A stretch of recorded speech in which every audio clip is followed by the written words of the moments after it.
Subscribe to my channel for more videos and press the bell icon for latest updates.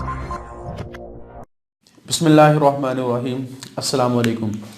Dear student, आज का जो हमारा topic है उसमें आज हमने उस ऑपरेटर्स को डिस्कस करना है जिसने फोटोसिंथेसिस के लिए लाइट को एब्जॉर्ब करना है। तो उस ऑपरेटर्स का नाम है फोटो सिस्टम। बेसिकली जब हम बात करते हैं फोटोसिंथेसिस की, तो फोटोसिंथेसिस के लिए शर्त है कि लाइट आए और लाइट एब्जॉर्ब हो।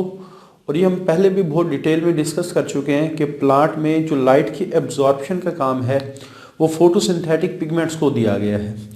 अब फोटोसिंथेटिक पिगमेंट ख़ासतौर पर जब हम प्लांट की बात करते हैं तो 3 किस्म के हैं, क्लोरोफिल ए है, क्लोरोफिल बी है और कैरोटीनॉइड्स है। अब फोटो सिस्टम क्या है? इन सारे पिगमेंट को अगर इकट्ठा कर दिया जाए तो आमतौर पे थैलाकोइड मेम्ब्रेन में ये सारे पिगमेंट इकट्ठे होके एक सिस्टम बना रहे होते हैं। उस सिस्टम को हम कहते हैं ये फोटो सिस्टम है। बेसिकली इकट्ठा करने का मकसद ये है ताकि इनकी एफिशिएंसी बढ़ जाए, क्योंकि इकट्ठा अगर कोई जैसे काफ़ी सारे लोग हों वो अलग-अलग एक काम को कर रहे हों और वो सारे मिलके जब इकट्ठा उसी काम को करेंगे तो अलग-अलग जितना काम हुआ होगा उससे हमेशा ज़्यादा होगा। तो इसी तरह नेचर है, तो नेचर ने भी आप कह सकते हैं प्लांट को सिस्टम की शक्ल में ये फोटोसिंथेटिक पिगमेंट लगाए हैं ताकि लाइट की जो एब्जॉर्प्शन पावर है, लाइट की जो एफिशिएंसी है एब्जॉर्प्शन करने की, तो वो ज़्यादा से ज़्यादा हो जाए। तो फोटो सिस्टम बेसिकली लाइट को एब्जॉर्ब करने का एक सिस्टम है जो किससे मिलके बना हुआ है? प्लांट के अंदर मुख्तलिफ किस्म के फोटो सिंथेटिक पिगमेंट से मिलके बना हुआ है। और ये लगा कहाँ होता है? थैलाकोइड मेम्ब्रेन ऑफ द क्लोरोप्लास्ट। तो सबसे पहले बात स्टार्ट हम करते हैं फोटो सिस्टम। ऐसा सिस्टम जो लाइट के एब्जॉर्प्शन करे वो फोटो सिस्टम कहलाता है। ये जस्ट इसका लफ्जी मतलब है। सनलाइट एनर्जी, जो सूरज की रोशनी आती है, ये सिर्फ उसी वक्त फोटोसिंथेसिस को परफॉर्म कर सकती है जब ये एब्जॉर्ब हो। Sunlight energy which absorb by the photosynthetic pigment, जब ये फोटोसिंथेटिक पिगमेंट इसको एब्जॉर्ब करते हैं, derive the process of photosynthesis, तो ये फोटोसिंथेसिस के प्रोसेस को चलाएगी। उसके बाद अब फोटो सिस्टम क्या है? Photosynthetic pigment are organised into clusters, तो ये हमेशा फोटोसिंथेटिक पिगमेंट इकट्ठे होकर गुच्छा बनाते हैं फोटोसिंथेटिक पिगमेंट का, कॉल्ड फोटो सिस्टम। और इस गुच्छे को हम फोटो सिस्टम कहते हैं फॉर एफिशिएंट एब्जॉर्प्शन। और फोटो सिस्टम क्या करता है? बहुत अच्छे तरीके से एब्जॉर्प्शन करते हैं and utilisation of solar energy, sunlight जो आती है उसको बड़े अच्छे तरीके से इस्तेमाल भी करता है, बड़े अच्छे तरीके से उसको एब्जॉर्ब भी करता है। और ये लगा कहाँ होता है? इन थैलाकोइड मेम्ब्रेन। थैलाकोइड मेम्ब्रेन में ये लगा होता है। बेसिकली थैलाकोइड मेम्ब्रेन हम पहले भी डिस्कस कर चुके हैं। जब हम क्लोरोप्लास्ट का स्ट्रक्चर ड्रा करते हैं तो क्लोरोप्लास्ट के अंदर जो मेम्ब्रेन्स हैं वो इकट्ठी होके ग्रैना बना रही होती है। अगर इसे एक मेम्ब्रेन को हम बड़ा करके देखें तो आम तौर पे ये फोटो सिस्टम इस मेम्ब्रेन के अंदर लगे होते हैं ऐसे।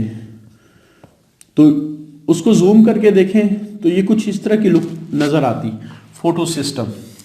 तो थैलाकोइड में ये फोटो सिस्टम एम्बेड होते हैं जिनका काम है लाइट को एब्जॉर्ब करना। इस वजह से जब हम क्लोरोप्लास्ट का फंक्शन लिखते हैं तो क्लोरोप्लास्ट के फंक्शन में जो लिक्विड है उसको हम कहते हैं स्ट्रोमा, और जो ये गुच्छा है इसको हम कहते हैं ग्रेनम।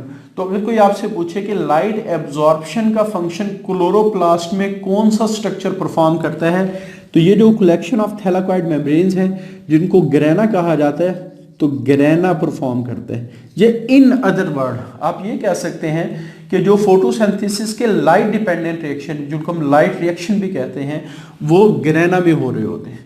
वजह क्या? क्योंकि ग्रेना में फोटो सिस्टम लगे होते हैं और वो फोटो सिस्टम वो है जो लाइट को कैप्चर करके उसको फिर एटीपी और उससे NADPH2 बना रहे होते हैं। तो फोटो सिस्टम बेसिकली वो सिस्टम है जिसने फोटोसिंथेसिस के लिए लाइट को एब्जॉर्ब करना है और लगे कहाँ होते हैं? थैलाकोइड मेम्ब्रेन में। तो ये सारी बातें ऑब्जेक्टिव MCQs के लिहाज से भी इंपॉर्टेंट है। उसके बाद फोटो सिस्टम में 2 पार्ट्स नजर आते हैं। एक वो पार्ट है जो लाइट गैदरिंग है, जो लाइट को गैदर करेगा, इकट्ठा करेगा, उस सिस्टम को हम कहते हैं एंटीना कॉम्प्लेक्स।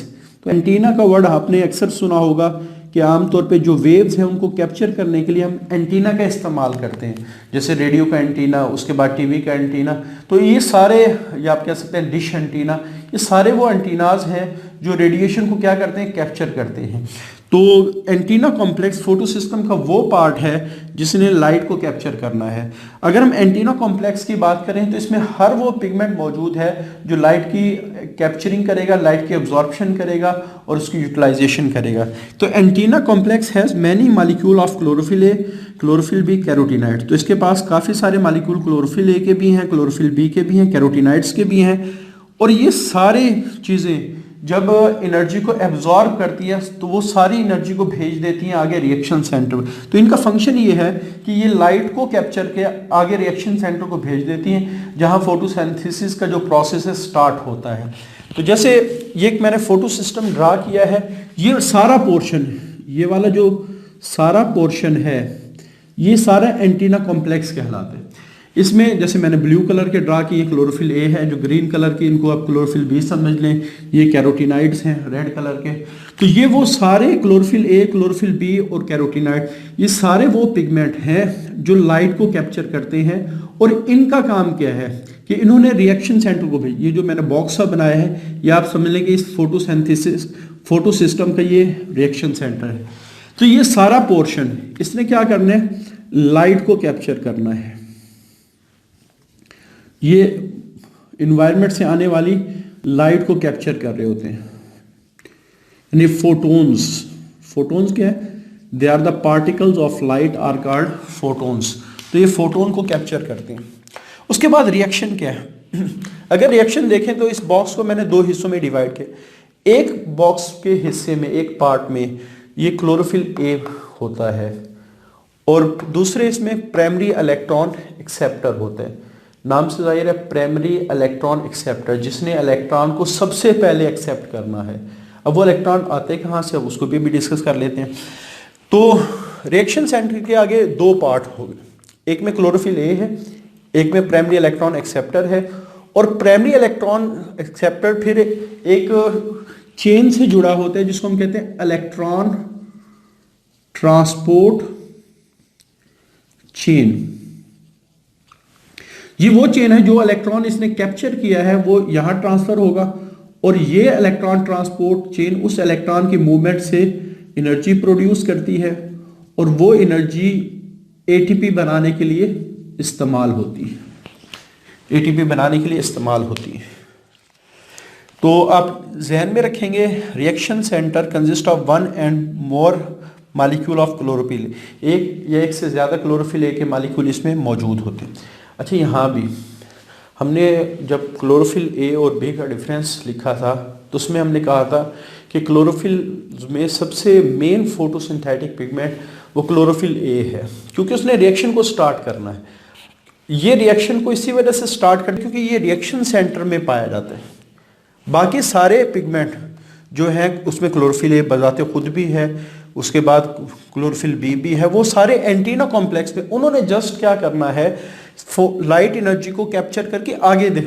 जो सबसे पहला रिएक्शन को स्टार्ट करने का काम वो ये क्लोरोफिल ए करता है जो रिएक्शन सेंटर में मौजूद होते हैं।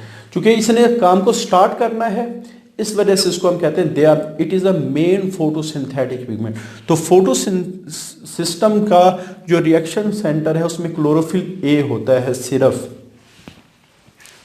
तो रिएक्शन सेंटर की अगर बात करें, it consist of one or more molecule of chlorophyll a, और दूसरा जो कंपोनेंट है वो प्राइमरी इलेक्ट्रॉन एक्सेप्टर। इसको भी थोड़ा सा हम डिस्कस अभी कर लेते हैं।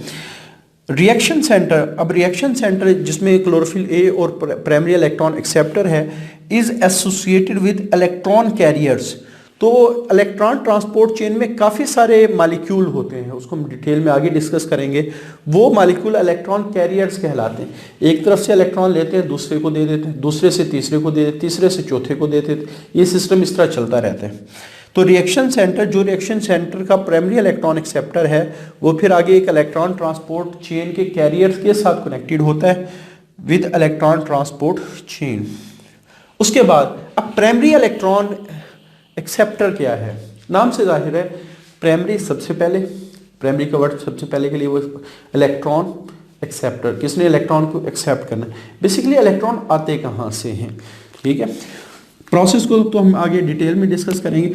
सबसे पहले जब लाइट आती है तो ये सारी लाइट को ट्रांसफर कर दिया जाता है रिएक्शन सेंटर के क्लोरोफिल ए की तरफ, और जब बहुत ज़्यादा एनर्जी इस क्लोरोफिल ए के पास आती है तो यहाँ से इलेक्ट्रॉन एक्साइटेड होना शुरू हो जाते हैं। वो जो इलेक्ट्रॉन एक्साइटेड होके बाहर निकलते हैं तो उन इलेक्ट्रॉन को कैप्चर करने वाला प्राइमरी इलेक्ट्रॉन एक्सेप्टर है। अब ये जो प्राइमरी इलेक्ट्रॉन एक्सेप्टर है फिर इन इलेक्ट्रॉन को आगे इलेक्ट्रॉन ट्रांसपोर्ट चेन को, और वो जो इलेक्ट्रॉन ट्रांसपोर्ट चेन है उससे फिर वो एनर्जी एटीपी बनाता है, ठीक हो गया। तो इस वजह से चूंकि पहला मॉलिक्यूल जो इलेक्ट्रॉन को एक्सेप्ट कर रहा है वो ये है जो रिएक्शन सेंटर में मौजूद है, इस वजह से इसको हम कहते हैं प्राइमरी इलेक्ट्रॉन एक्सेप्टर। अ स्पेशलाइज्ड मॉलिक्यूल, एक स्पेशलाइज्ड मॉलिक्यूल है, ट्रैप्स हाई एनर्जी इलेक्ट्रॉन, जो हाई एनर्जी इलेक्ट्रॉन को ट्रैप करता है। हाई एनर्जी क्यों है? क्योंकि ये इलेक्ट्रॉन निकले ही क्लोरोफिल ए से उस वक्त है जब क्लोरोफिल ए रिएक्शन सेंटर के क्लोरोफिल ए के पास काफ़ी ज़्यादा एनर्जी आई है, and passes to the series of electron carrier, और फिर इलेक्ट्रॉन कैरियर्स की एक सीरीज को ये पास ऑन कर देते। ड्यूरिंग दिस, जब ये मूवमेंट हो रही होती है इलेक्ट्रॉन कैरियर से इलेक्ट्रॉन की, during this energy is used to generate ATP by chemiosmosis. अब केमियोस्मोसिस क्या है, इसका पूरा डिटेल में एक टॉपिक मौजूद है, उसको आगे डिस्कस करें। केमियोस्मोसिस उस प्रोसेस का नाम है जिस प्रोसेस के जरिए से इस इलेक्ट्रॉन की एनर्जी को इस्तेमाल किया जाता है और इस इलेक्ट्रॉन की एनर्जी से फिर एटीपी बनाए जाते हैं, तो उस प्रोसेस को हम केमियोस्मोसिस कहते हैं। इसकी डिटेल आगे है। उसके बाद फोटो सिस्टम की टाइप्स। फोटो सिस्टम में तकरीबन हर चीज़ सिमिलर है सिवाय एक जगह।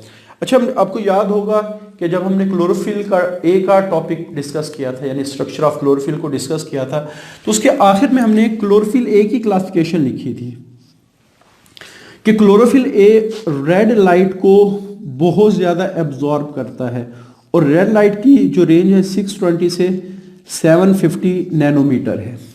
ये बहुत दफ़ा हमने डिस्कस किया है अपने प्रीवियस लेक्चर में। अब ये जो 620 टू 750 है, क्लोरोफिल ए की मुख्तलिफ किस्में हैं। कुछ रेड लाइट की जो पीक बनाती हैं वो 700 पे बनाती हैं, कुछ आप कह सकते हैं 680 पे बनाती हैं, कुछ आप कह सकते हैं 690 पे बनाती हैं, कुछ ऐसी हैं हो सकता है 730 पे बनाएं। तो रेड लाइट की कौन सी रेंज सबसे ज़्यादा क्लोरोफिल ए एब्जॉर्ब करता है, उसी बुनियाद पे क्लोरोफिल ए की मुख्तलिफ टाइप्स हैं। तो आमतौर पे जो रिएक्शन सेंटर, जो एंटीना कॉम्प्लेक्स है, इसमें क्लोरोफिल ए किसी किस्म का भी हो सकता है, लेकिन जब हम रिएक्शन सेंटर की बात करते हैं यहाँ, तो रिएक्शन सेंटर में आमतौर पे सिर्फ दो किस्म के क्लोरोफिल ए हो सकते हैं। एक वो जो 680 वाली लाइट को एब्जॉर्ब करेगा, एक वो जो 700 नैनोमीटर वाली लाइट, रेड लाइट को मैक्सिमली एब्जॉर्ब करेगा। मैक्सिमम, वैसे एब्जॉर्प्शन तो रेड लाइट का काफ़ी सारा पोर्शन हो रहा होता है, लेकिन जो मैक्सिमम पीक बनती है उसकी बात हो रही है। तो फोटो सिस्टम वन ये एक ऐसा क्लोरोफिल ए मॉलिक्यूल है जो रिएक्शन सेंटर में मौजूद होता है, which absorb maximum light of 700 nanometre, और इसी वजह से इसका नाम रखा गया फोटो सिस्टम 1 या PS700। तो इसका नाम फोटो सिस्टम 700 इस वजह से रखा गया है क्योंकि ये 700 नैनोमीटर को क्या करते हैं, एब्जॉर्ब करते हैं। इसी तरह जो फोटो सिस्टम 2 है, अब फोटो सिस्टम 2 रिएक्शन सेंटर जो क्लोरोफिल ए है, इसकी जो मैक्सिमम लाइट को एब्जॉर्ब करता है क्लोरोफिल ए रिएक्शन सेंटर का, वो 680 नैनोमीटर वाली को, इस वजह से इसका नाम रखा गया फोटो सिस्टम 680, जिसको फोटो सिस्टम 2। अच्छा, ये जो 1 और 2 है, ये आप लोगों ने जहन में रखना है, ये on the basis of discovery रखा गया है। हालांकि 680 पहले आता है, 700 बाद में आता है, तो 680 को 1 होना चाहिए, 700 को 2 होना चाहिए, लेकिन ये जो नाम रखा है कि no name so in order of discovery, तो फोटो सिस्टम पहले डिस्कवर हुआ था, इस वजह से 1 है। फोटो सिस्टम 2 बाद में डिस्कवर हुआ था, इस वजह से इसका नाम फोटो सिस्टम 2 है। तो 1 और 2 नाम दिया गया on the basis of discovery, और PS700 और PS680 ये नाम दिया गया on the basis of absorption of red light, कि कि रेड लाइट की जो रेंज मैक्सिमली एब्जॉर्ब होती है उसकी बुनियाद पर इनको फोटो सिस्टम 700 और फोटो सिस्टम 680 कहा जाता है। तो रिएक्शन सेंटर में क्लोरोफिल ए की दो टाइप्स हैं जिसकी वजह से दो फोटो सिस्टम बनते हैं। तो ये हमारे पास फोटो सिस्टम का इंट्रोडक्शन है। फिर आगे हम इसी को डिस्कस करेंगे कि फोटो सिस्टम कैसे काम करते हैं और लाइट रिएक्शन में जो एटीपी बननी है या NADPH2 बनना है वो कैसे बनते हैं। आज के लिए इतना ही। अल्लाह हाफिज़।